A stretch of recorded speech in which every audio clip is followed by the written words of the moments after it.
Welcome to the Real Recovery Show. We air every Friday at noon, and we're super excited about all the feedback we've been getting. I was really surprised to hear how many people were happy that we had such a variety of shows. I was thinking for a moment maybe people wouldn't stay tuned if there was such a variety, but it's fascinating and interesting. And anyway, so we've done a lot of different interviews with people, and now we're going to venture a little bit more into interviews with authors on specific topics, and also just having episodes on topics themselves. So today's topic is for a special episode for New Year's. New Year's is, to me, the time of the year when everybody reevaluates their life and they see how far they've come, and they make these big New Year's resolutions about how things are going to be different. And that's also usually following the holidays, where they spend a lot of time with their family, which if they themselves might not tell themselves where they should be by now in their life, maybe a family member might. But, wherever it is, it could be full of fun and positive affirmations and good plans and a fresh start.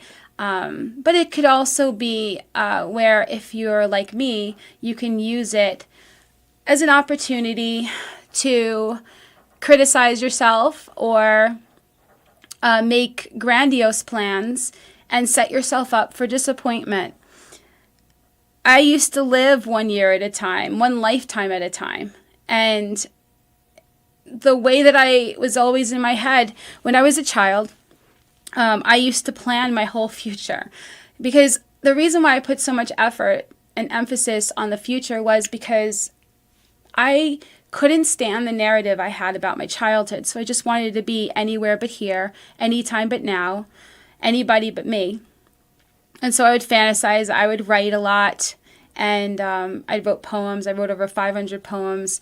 I would read. I would research. I would check out.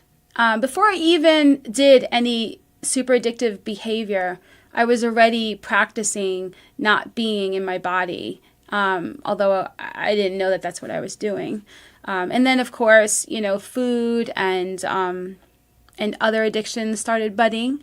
And I started to learn that I can have help in not being in my body. And I didn't understand why it was so uncomfortable. If you asked me as a child why I was so uncomfortable, I would have pointed the finger at other people. My parents who were checked out and who had PTSD, the kids who might have been making fun of me at school, the teachers who maybe didn't notice me, or the classes maybe I wasn't doing well in, or I don't know. My childhood was miserable, and I had a big story about it, and I lived inside of my story about how bad the present was and how the future needed to be so much better. And I made these big plans. I mean, I was going to do all kinds of things, and none of them, I had all these different plans, and none of them seemed like they were all going to happen for the same person. Because, I was gonna be a scientist, but wait, I was going to be a business owner, but wait, I was going to be a model, and on and on. And it's kind of interesting because I did do a little of everything, and I was going to be a healer, and I was going to be a teacher, and luckily I'm a Gemini, so I'm able to think all the different things. But I had no idea, and it's not like I was not exposed to self-help books. My mother used to buy self-help books like they were going out of style, and we had tons and tons of books. My dad read science fiction, and my mom read all these self-help books. And, and I was born in the early 70s, so the books I got to see were A Hero is More Than a Sandwich, and I'm Okay, You're Okay, and stuff like that. So it's not, unusual in our world for people to be so focused on wanting to change everything. If they're miserable in their relationship, it's the other person. If they're miserable in their job, it's the job. If they feel unfairly treated, it's always the other person. And I don't know, if something's not right with their body, it's their body. It's not how they're treating it, how maybe they're not taking care of it, or etc. But I had this huge story that I just kept building and nurturing about how horrible the present was. And later, it's one of the things that fueled my addiction. I fully believed that I was being self-loving by drinking or doing drugs or smoking cigarettes or eating copious amounts of food or sleeping with a person. I truly believed, buying myself stuff, right? I truly believed that I was loving myself by doing these things because my life was so bad. I didn't know what my life was, though. What is a person's life? And so it's through recovery and learning, what really makes up our life. In recovery, we learn about how to live one day at a time. And it's kind of interesting because, again, right now, there's Christmas, there's New Year's, and there's resolutions and all that. And there's plans. And even when you first get into recovery, there's plans. So you're like, okay, I'm going to get sober. I'm going to fix this. I'm going to get the kids back. I'm going to get my job better. I'm going to da-da-da-da-da-da. And we're not medicating, but we're still thinking a crazy way because there's no way we're treating our bodies like human doings and not human beings, and it just becomes toxic.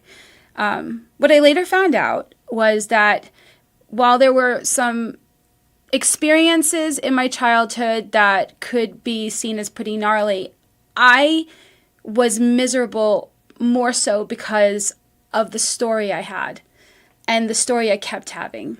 And the resentments I wasn't releasing, and the anxiety and the insecurity and the shame and the feeling like I'm too much because I was believing I was too much, and the feeling like I'm not enough and because I was believing that I'm not enough, and the fear of people and the fear of abandonment, just all that stuff. And yeah, my life was really hard, and yeah, it was uncomfortable to be in my own skin because they used to say that, let's say you lived with somebody and your roommate was nasty to you, horrible, like said horrible things to you all the time, and you couldn't trust that person or anything. Like, why would you want to live with that person, right? You'd be like, you gotta move. You gotta move. I can't live with you. But we carry that roommate around, the negative self-talk and the plans and designs that we make that we think everybody makes these plans. I mean, advertising says, you need this, you need to buy this, you need to look like this, you need to get this. Shows everything say you need to be someplace else doing something else. Go on this vacation, get this car, whatever. These things will make you feel better. But really, it's all here. It's all here. The reason why we give so much emphasis on all these other things, the reason why we blame all these things outside of ourselves, and the reason why we seek all these other things outside of ourselves is because we believe that the problem is out there. And so we believe the solution is out there. When we start to recognize that in recovery, that it's our own programming, that it's the self-talk, that it's the beliefs that we have, then we start to have a real hope or a real chance, because now we can change the part of the mind that's showing us everything that we see and that's telling us to do everything that we do, and that talks to us in a way that makes us so uncomfortable, that makes us, because we believe it, so uncomfortable that we could even vibrate in our own skin as the mind suggests. Now that I got you right where I want you, why don't you take a drink? Why don't you take a drink? Why don't you take a pill? This is too much for you. And so, when we start using anything to cope in this world, we are relying then on that instead of on our own strength, and we're not learning the tools on how to live. And so the next time we have that stressor, the next time we have that trigger the next time we have that interpretation, we're going to end up doing the same thing because we don't have another way of seeing it yet. But through recovery, we learn the value of the concept of one day at a time. What a powerful concept.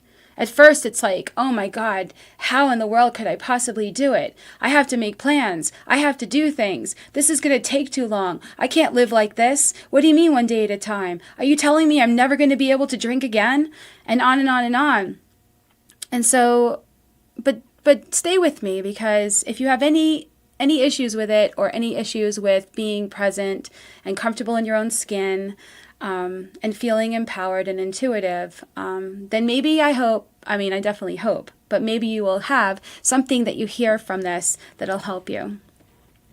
And so what I did when I first really started focusing on my recovery was I had to learn mindfulness. My head would make me feel so sick that I could make myself crazy anywhere for any reason. And I found myself getting these anxiety attacks. And for a while, I had panic attacks. And if you've ever had those, that is the epitome of anywhere but here. Like, oh my God, it's horrid. And so what I started to practice was mindfulness. And mindfulness, there's lots of books on mindfulness, but the basic mindfulness is to focus your mind on what is going on now, to be present. And so if I'm washing the dishes, I'm washing the dishes. If I'm driving a car, I have my hands on the steering wheel.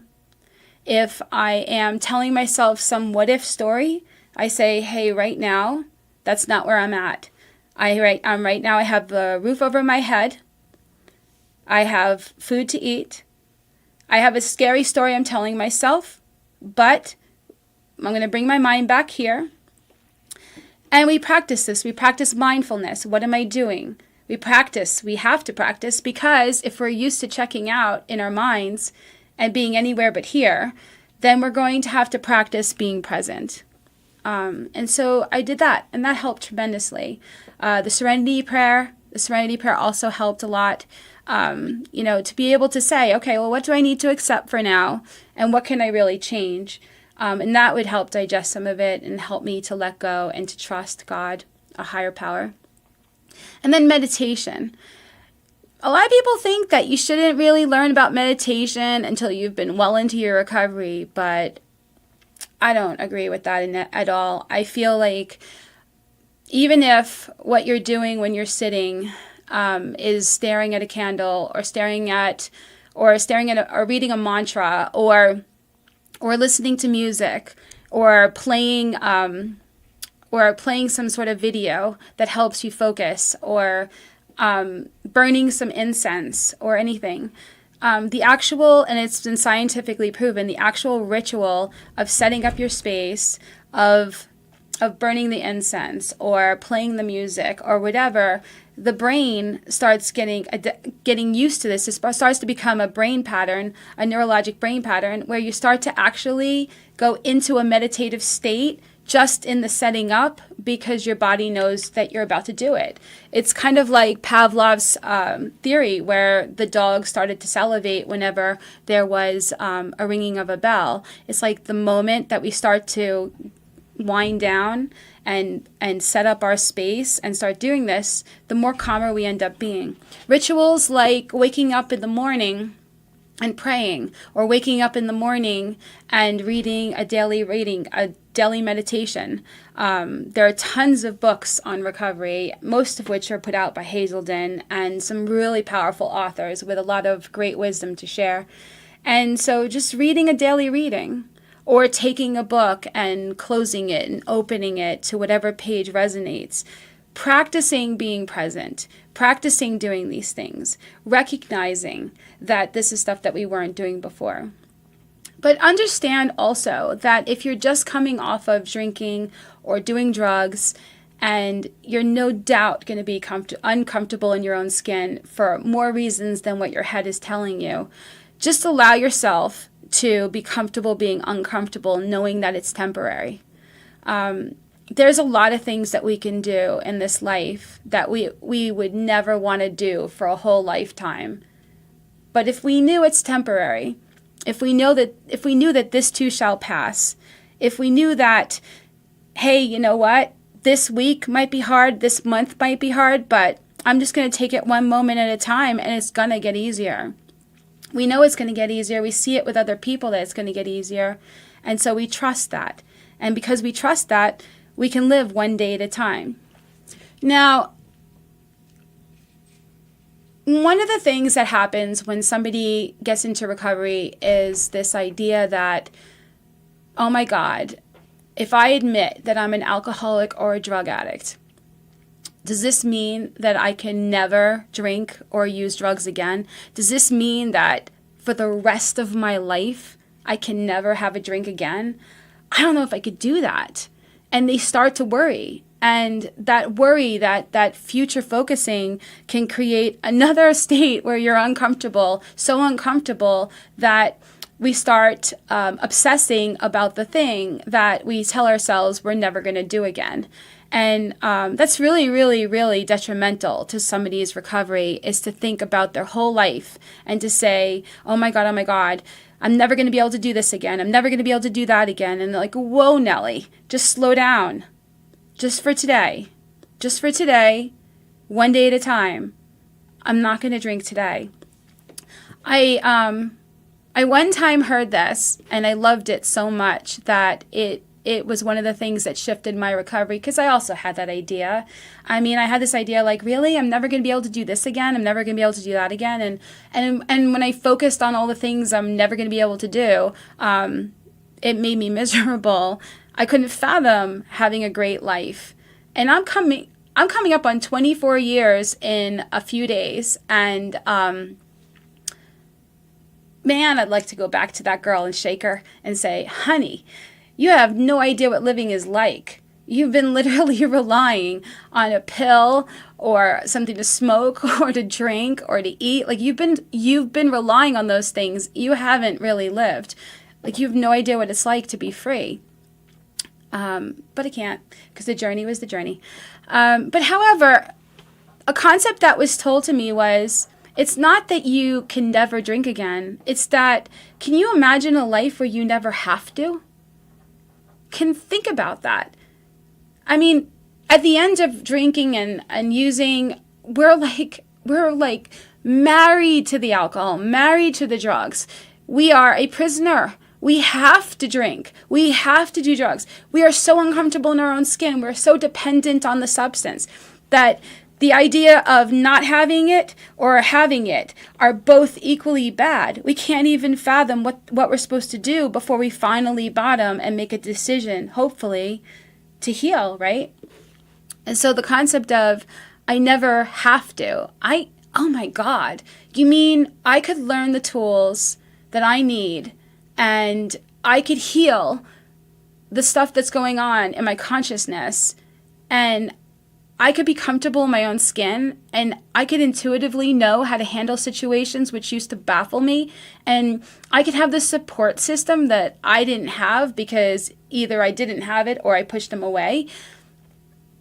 Wow, like, oh my God, it's almost unfathomable. You mean I could live in a state of mind that doesn't need a drink, that doesn't need a drug? Oh my God, what could that be like? And yeah, one time I had this experience, and I went to this club. My best friend at the time was a nightclub DJ, and he was DJing, and I wasn't drinking, and so I was sober and not really that well into recovery yet. This was many years ago, and I was there, and I had this moment where I was comparing my insides to everybody else's outsides. In my mind, everybody was having a good time but me. And I felt so uncomfortable. And I was just like, oh man. Because I had no tools yet. I had no idea how to be fit for human consumption. I was totally like no idea what I was doing. But I was there, and it's a freaking miracle I didn't drink. But I remember this day like it was yesterday. I remember what it looked like. I remember the whole club, the way it was laid out, and I remember saying, oh my God, I really think I should drink. I really want to drink. And then this thought came to my mind and reminded me about my recovery community and the people that I knew and my life that I was working on and working with. And I was like, oh, I'd be walking away from that. And so I had this battle, right? Oh my God, should I or shouldn't I? Should I or shouldn't I? Should I or shouldn't I?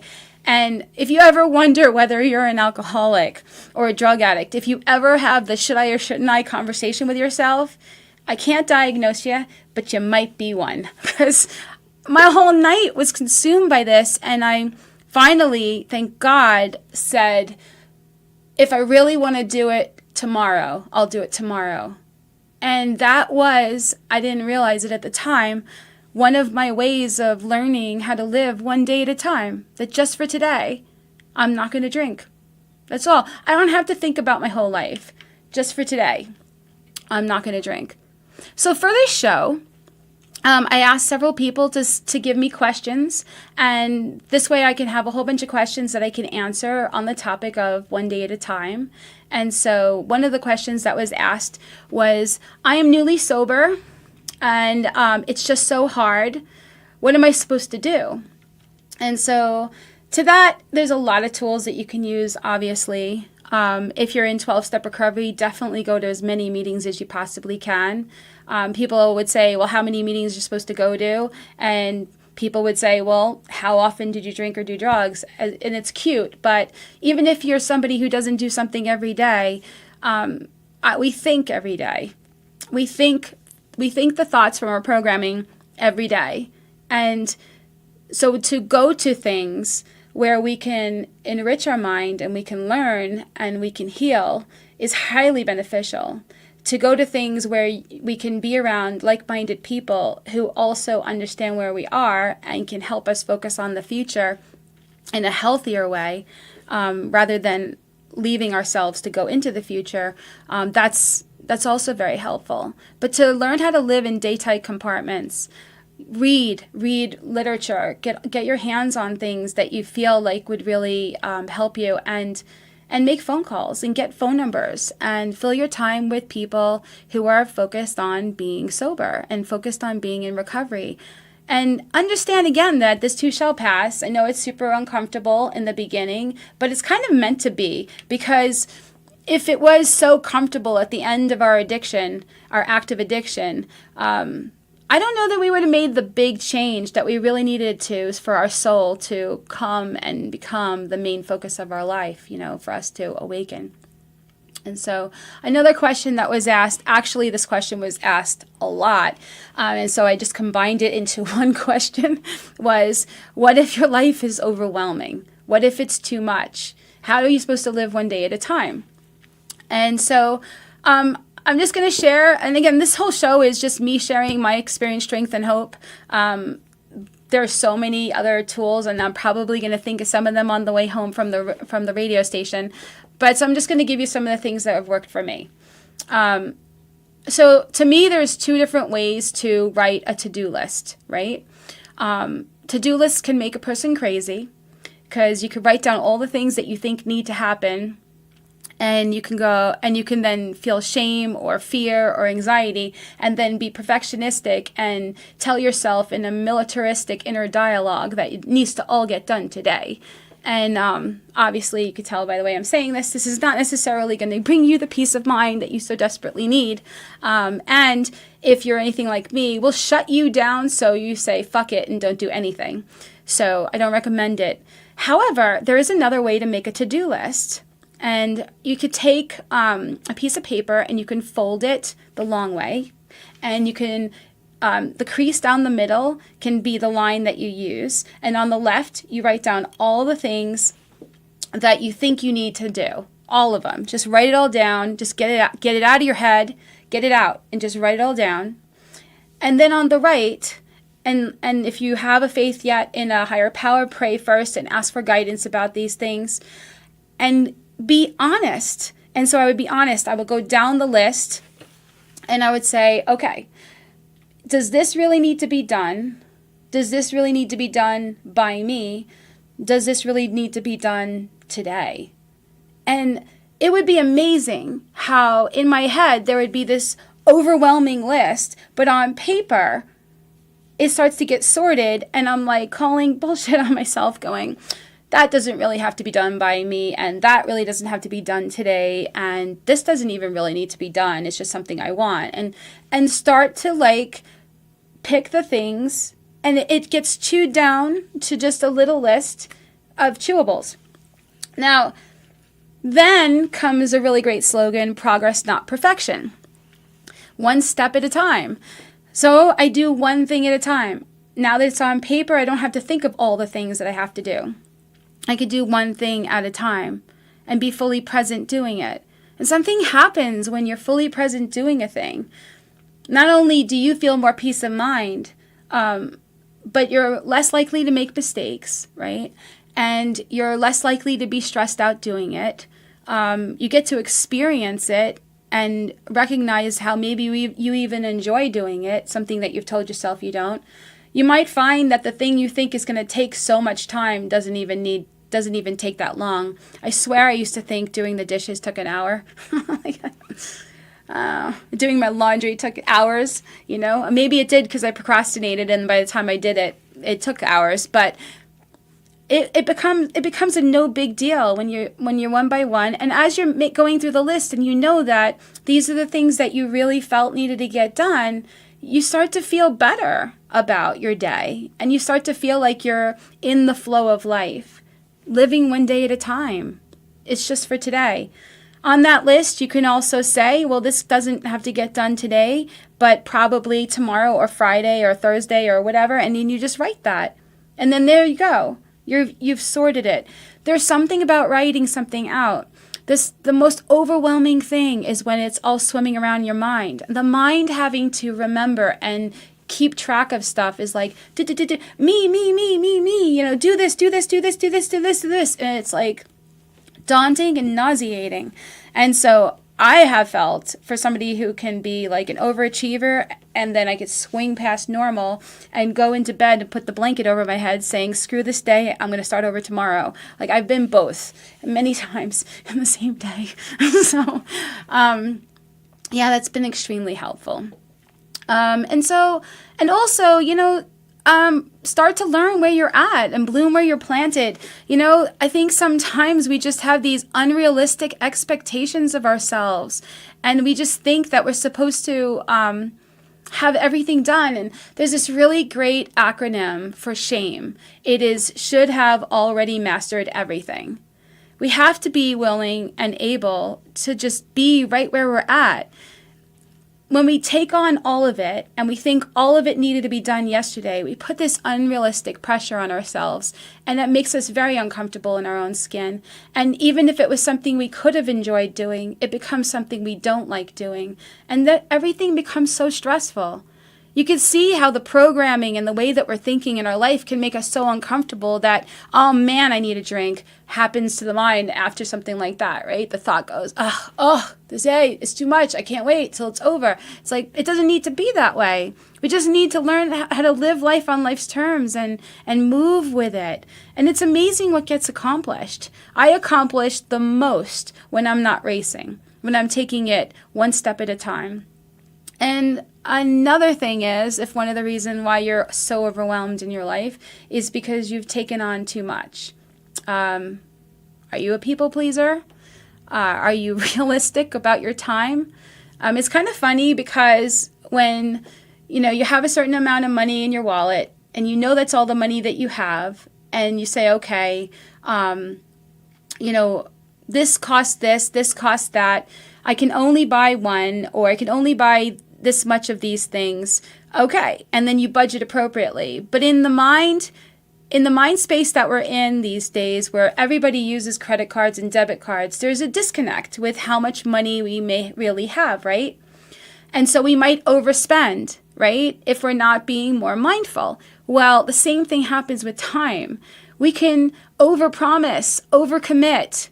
Oh, we want them to like us. Oh, we don't want to disappoint them. Oh, we want to be the person to be able to do that. Oh, we're afraid of losing that client. Oh, we're afraid of not having enough money. And we're up in our head and we're making all of these decisions and we're signing up for so much, and we have an inability to say no because we don't really see what the big deal is until the things that we thought we wanted to do and the things that we offered to do because maybe so-and-so needed us or needed help with something or anything. Time comes to do it, even fun things. We make plans with people and we're so inflexible about it that we're not willing to cancel it because we're so afraid of letting the other person down. But when we overpromise, we overcommit, and we people please, it makes our life so stressful. And we could be lying to ourselves and telling ourselves that our life is full, but it's stressful. It's full of stress. And so, yeah, just like with that paper of finding out what really needs to be done, recognizing how much can really be done in a day. There was this, in recovery, there was this email that was going around.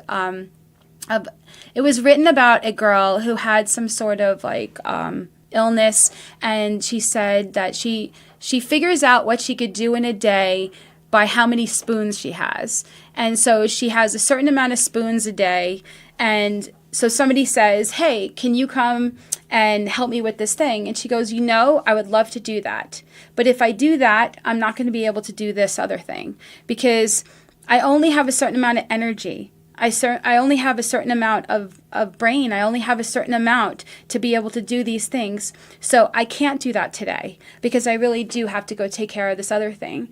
And, she had this illness. Now, I have epilepsy. And so I completely appreciated this from that perspective, being able to learn how to be able to say no. I don't feel like that's going to be a good idea for me today, or I don't really know if I could do this. And, because I get worn down, I get seizures, and they would be like God's way of saying, all right, Lisa, time out. Let's do this again. I'm a hard-headed person. And I had to learn, oh my God, I pushed myself too hard. I didn't take care of myself. I stayed up too late, which I can still do sometimes. But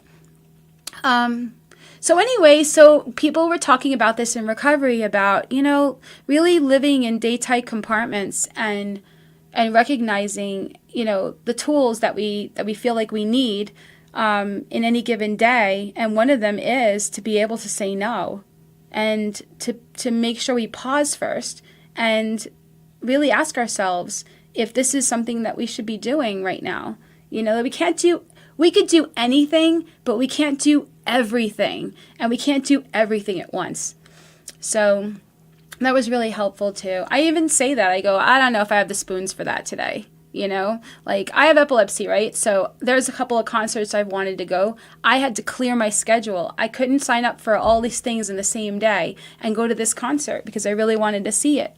And so I knew that about myself. Now, had I not known this tool, I would have ended up being very, very sick or just not been able to go and wasted the tickets. And so it was important enough to me. I saw Fleetwood Mac. It was really good. Love it. So that's very, very powerful.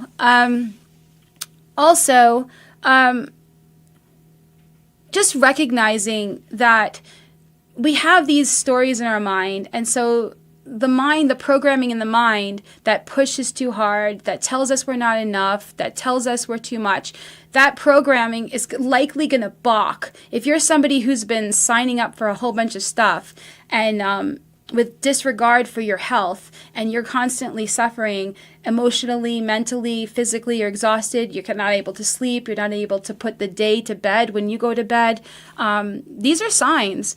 And so it's initially the way we've been self-talking, our little militaristic inner dialogue, right? The way we've been talking to ourselves, that's what's going to talk to us in the beginning. And so one of the things that was taught to me by somebody I loved very, very much, she's no longer with us, but wow, was this so powerful. I said to her, God, when somebody asks me to do a thing and I don't really feel to do it, I have a hard time saying no because I feel guilty, right? I don't know how many of you have related with that. And she said, something?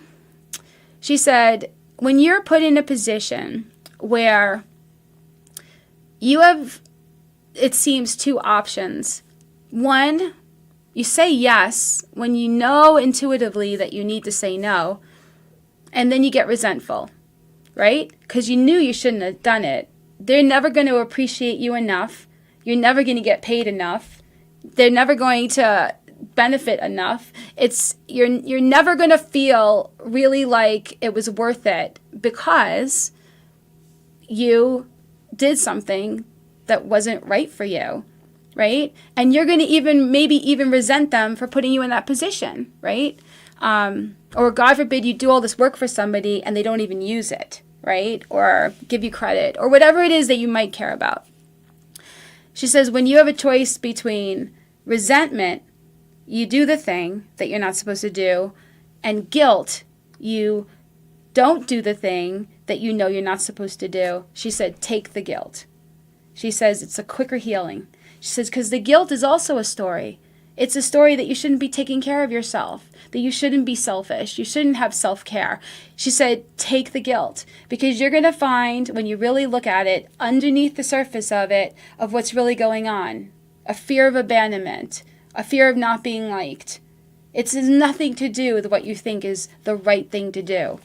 And so the more I started taking the guilt and facing my own guilt and facing my own stories and questioning it, the easier it became, until it became so easy to be able to say no that I'm able to say no, as long as we're honest with ourselves, you know? Now, it could be that you really do feel an intuition to do it, but your head says don't do it, right? Well, that's not the same scenario. And I've had to learn that. You know what?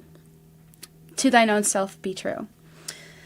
So another question somebody asked is, actually several people asked this, is how do we plan then for the future if we're living one day at a time? Well, I've learned that living one day at a time does not mean that we don't think about the future. It's that we don't live in the future. We pray for intuition, we pray for guidance, we pray for the next indicated step, and we do it. We may feel like somebody may ask us, hey, can you do this event in the future? Or can you go on this trip in the future? Or you're working towards maybe running a marathon, or whatever it is, something in the future you're signing up for or you're working towards. And you feel guided to. You feel an intuition that says, yes, let me do this. That's great. Just don't get attached to that. Don't get attached to the event. Don't tell yourself that it's going to be so great. My life is going to be good. I can't wait for this to happen. And this is going to fix everything. Because what happens is, and we don't realize that we're doing it, we're literally telling and affirming to ourselves that we cannot be happy right now, that we don't have everything we need right now, that it's going to happen in the future. And not only is that detrimental to our ability to learn to be present, but what if the thing doesn't happen? Or if it doesn't happen the way you want it to, right? Now you're going to have resentments. You're going to question everything. You're going to feel bad about yourself. You're going to feel bad about other people. You're going to feel bad about God.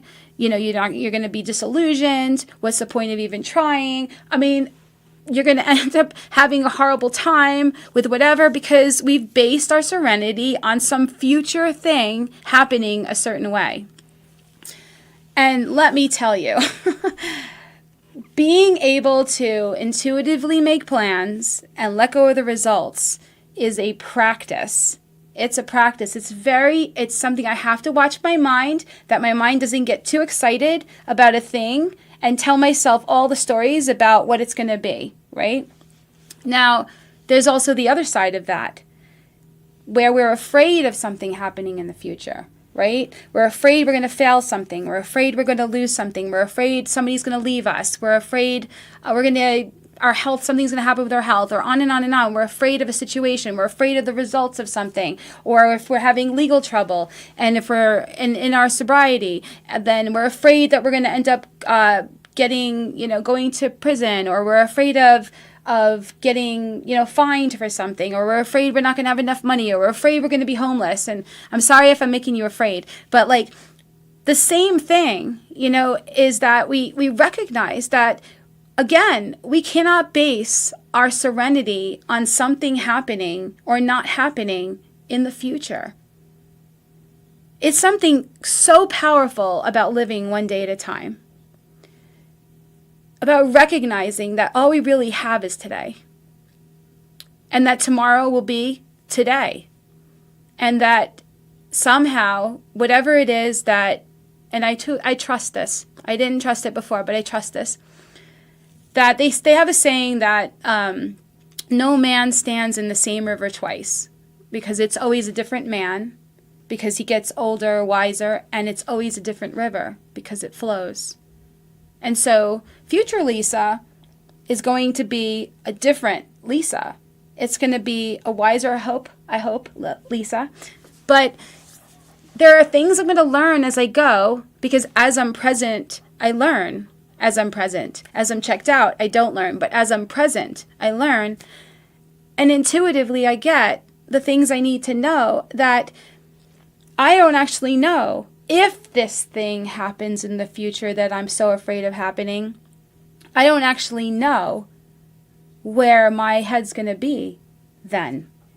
So if it even happens, I will be prepared somehow. Even if all I'm doing is processing with people and I'm learning things as I go and preparing for it in some way, but I don't have to worry because current me feels inadequate for the story I'm telling myself about future.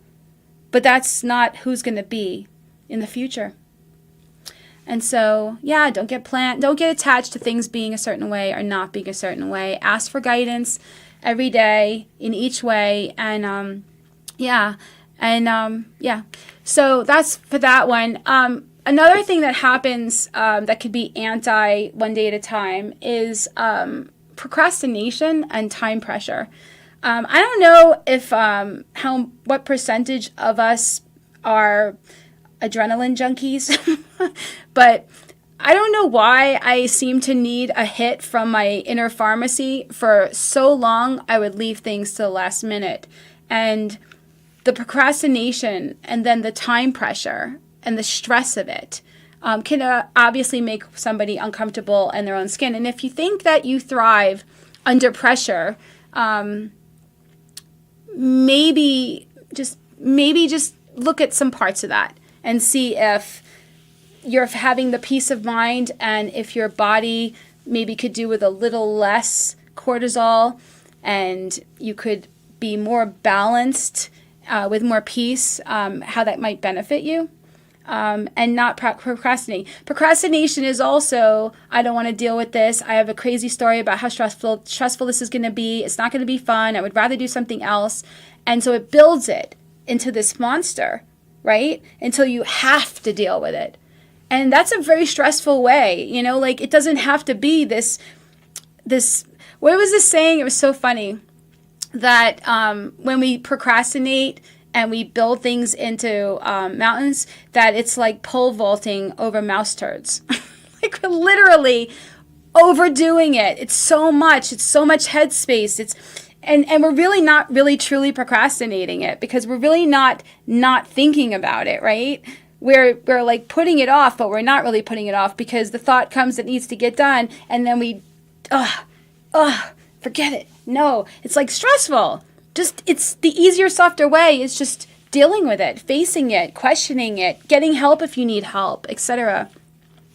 Another way we can have time pressure that can make us uncomfortable in our own skin is running late.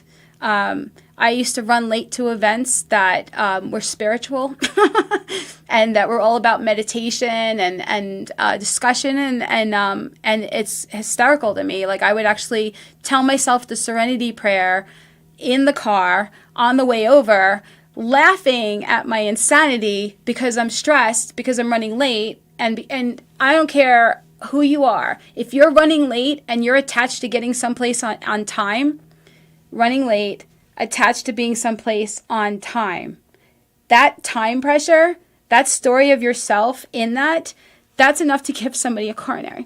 So start giving yourself more time. Now that sounds like easier said than done. Sometimes you can't do that. I know sometimes I can't do that, right? So I had to give myself a choice, and this changed everything. And it made me a very nice driver. If I'm running late, I have to let go of being on time. And if I'm early, then I could be on time. But either way, my peace of mind has to be the most important thing. They say in recovery that we have to put our recovery first no matter what. We have to put our state of mind, our emotional sobriety, our serenity. It has to be our most important thing. And it doesn't mean that we don't feel our feelings. It just means that we need to be mindful of how we are creating all of this drama and learn new tools on how to live. And so, just keep doing the next right thing. It's amazing what ends up happening, what we end up discovering. Another question that people asked is, what if I never get to where I want to be? And again, this is a future tripping story about how, I'm going to do all this work. Maybe I'm going to go to a 12-step meeting. Maybe I'm going to do 12 steps. Maybe I'm going to go to therapy. I'm going to work on myself. Oh my God, this sounds so daunting. What if I never get healed? What if I never get the kids back? What if I never get a good job again? What if I never get blah, blah, blah, blah? And, I did all of that. I would what if myself into just, like I said, I would shut down. I overwhelmed myself. And I heard this really cool saying once. I don't think I must have read it in a book, but I believe I did, where the person was saying, I always wanted to go back to college to get a degree. And the other person said, well, why didn't you? And that person said, do you know how old I would be by the time I got the degree? And the other person said, so how old would you be if you didn't get it? I loved that. Because the moment I tell myself that something's going to take too long, I say to myself, okay, so let's say I think that this is going to take 3 hours and that's too long, right? What's going to be in 3 hours when it comes to this thing? Am I still going to have it to do? Do I want to live in a state of mind where I'm not healthy? How long do I want to live like that? And I guess I'm one of the lucky people that I became very aware that my programming was so messed up,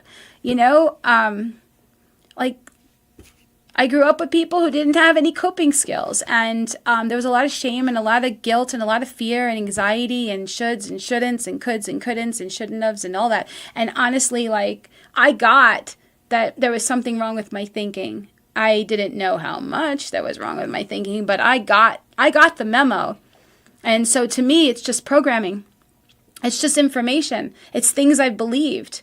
It's things that I've believed and I'm acting on as if they're true. Stories about myself, stories about the world, stories about other people. And I'm not even really living my life. I'm not blooming where I'm planted. I'm not trusting. Life becomes a race. And it becomes a race to get this invisible, constantly moving carrot. Constantly. Never happy. Get the thing, move the carrot. Don't get the thing, get a different carrot. Doesn't matter. Constantly making myself miserable. And it's God,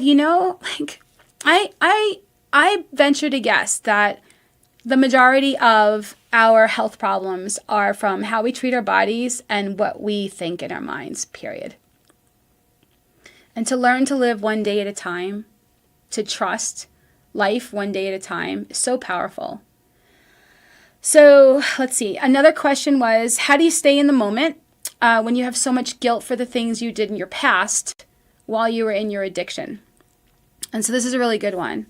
Again, the stuff that happened in the past, our interpretation of it, that's where our guilt is coming from as well. Maybe the people that are holding resentments towards us, or maybe the government, maybe we're in trouble. But our conscious, something's not right. Maybe we're of the mindset that because we did this stuff, we are unlovable. We're not worth anything. We deserve punishment. If we have all that toxic thinking, can you see how we can be so uncomfortable in our own skin and want to be anywhere but here, anytime but now? So how do you stay in the moment? We must process this stuff.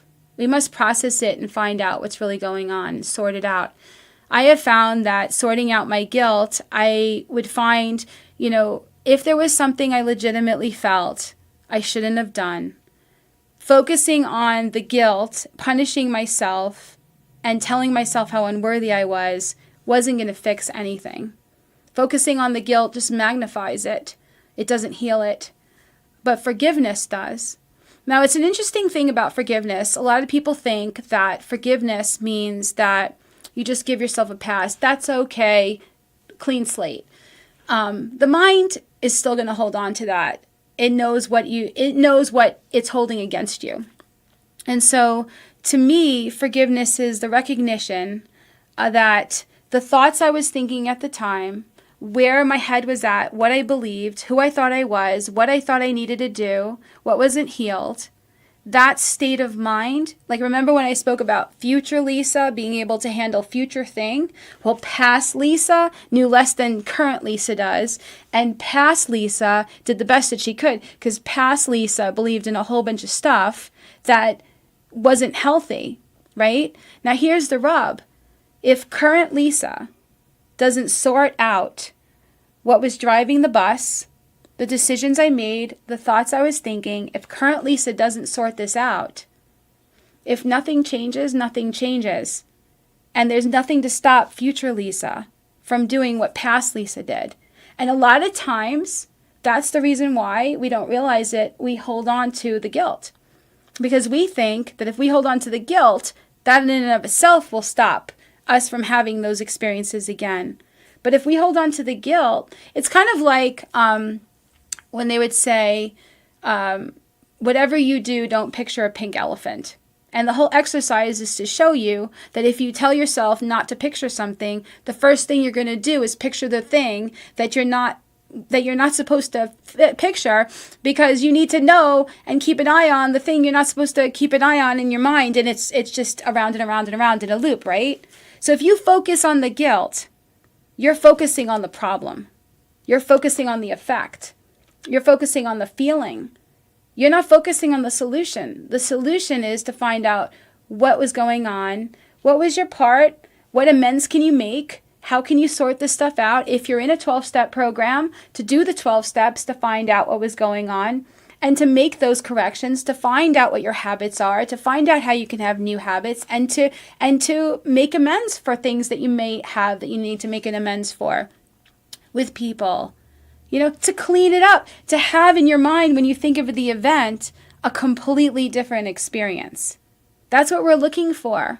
How do we stay in the moment when we have so much guilt? We recognize that we can't solve it all in one day, and that we do need to take it one step at a time, but that if we take it one step at a time and process this stuff as it comes up, we'll be able to heal and we'll be able to be free to the past. And eventually, and this is what I like that they say in 12-step recovery, that we'll get to a place where we don't regret the past or wish to shut the door on it. And that no matter how far down you've gone, your experience can help another person. And that's what's so important. Finding out what's driving the bus, finding out what it was really about. It helps to get rid of guilt. It helps to get rid of resentment. It's really important. And so when we recognize I'm having a hard time right now, I'm having a hard time staying in my own skin. I feel very, very uncomfortable. Okay, why? Because I keep thinking of this thing. Well, I'm not going to feed this feeling. I'm not going to feed this guilt, but I am going to want to process it, journal it, talk to people, maybe go do the steps and find a way to see this in a different light and to do something different, to see the world differently so that I can capitalize on it and I can learn the lesson that it was there to teach. It's so important. But realize you did do the best with what you had. It's not trite. It's the best we had. Otherwise, we would have done better. We need to be able to be self-forgiving. Another question was, what if I have a record or legal troubles, relationship issues, health issues? Again, even more important to be present. Don't project a negative result. Don't focus out on the future about all the things that could go wrong. Recognize, you know what? This is why I tell myself, I love this line. I'm on a need-to-know basis. I have no idea. Could this happen? Maybe. And if it's a fear story and it's really got my lunch and I can't just be like, all right, I'm going to focus on today, one day at a time and do the next right thing and let go of the results, turn it over to a higher power. If I can't seem to get that piece, I get to the other side of it. I've been through a lot in my life. And the things that I've been through in my life, I lived through them. And so I could see how it wouldn't be necessarily the end of the world. Even the idea of being homeless, I did this on, right? And I was like, okay, well, been there, done that. I was like, well, if that was to happen, okay. I mean, I can't control everything, but I do know that I can at least look at what I'm thinking and what I'm doing as my next right step and let go of the results. And it's these tools are so powerful. Have an open mind, trust your higher power, develop a relationship with your higher power, and do the next right step. Another really cool thing is a gratitude list. For me, gratitude lists move from being very simple to making a gratitude list of all the things that you're happy about in your life that you're grateful for. And that gratitude list will grow as you're sober longer and clean off of drugs. But just being grateful starts to tune into, instead of being grateful for things, because we don't want to base our serenity on people, places, and things being a certain way, eventually it becomes, I'm grateful for the path. I'm grateful for the lessons. I'm grateful for the freedom. I'm grateful for the empowerment. I'm grateful for the wisdom. I'm grateful that if I do have this in my life, it's obviously there for me. It's a deeper gratitude. So wherever you're at in your recovery, if you're just starting and everything I was just saying is Greek, just start writing a list of the things that you're grateful for, and I promise you it'll start changing your perception. Because when we come from this lack mentality, we can make ourselves feel so crazy, and that craziness is not the place we want to live in, and it's going to make us so uncomfortable in our own skin. And we will be focusing on the past and the future again because we'll want out. So yeah, lastly, but it's not really about one day at a time. I know that it seems like, this is the saying that we say, it's one day at a time, but it's not. It's one day at a time just for today. I'm not going to drink today. I'm not going to use today. I'm not going to do this bad behavior today. I'm going to give myself this day. Sure. But as we get more and more present, as we tune into God, as we become more authentic, as we get out of the story about who we think we're supposed to be and where we think we're supposed to be, doing what we think we're supposed to be doing, having all the cash and prizes that we think we're supposed to be having, and all of that, when we get out of that headspace, this false self, separate self identity, and live more and more in this moment, in this present state, connecting consciously with our intuition, with our true self, clearing out that channel, living one moment at a time, one moment at a time, one step at a time. And that is the miracle of one day at a time, is that when we were living one lifetime at a time, and then at times living 1 year at a time, right? New Year's Eve, New Year's resolutions. We get to a place where we live one day at a time, and then we climb inside that day, and we learn how to live one moment at a time. And that has been the biggest game changer. So whenever I can get my head into a not so peaceful state of mind, I have to ask myself, how important is it? How important is this? I have just told myself a story and believed it. I have just sold myself on how important something is, that something gets done by such and such time. And is anything really more important than my peace of mind? Is anything really more important than my sobriety? Because if I put anything before my peace of mind and my sobriety, I'll likely lose it, because I need to be uncomfortable in my own skin. So I could be happy about things without getting attached to them. I could have concern about it and process it without focusing and scaring the shit out of myself. And I can learn to live one moment at a time, tuning in, praying, asking for that inner guidance, talking to people, and living in the solution. Please remember that the opinions expressed here are strictly those of the person who gave them, and this does not represent any particular 12-step program, and this should not replace your own intuition or professional medical advice. You can watch us on Facebook, YouTube, on Amazon Fire TV. You can listen to us on the PHLV Radio app, or you can get our podcast on Apple Podcasts, Spotify, and iHeart Radio. I'm super grateful that you joined me on this episode. I really felt to do this one solo and to answer these questions and to share my experience, strength, and hope. So thank you for walking with me on your journey one day at a time, one moment at a time. And thank you for joining us today on The Real Recovery Show. We'd like to give a special thanks to our sponsor and gracious host, PHLV Radio, here in Las Vegas. So see you next week.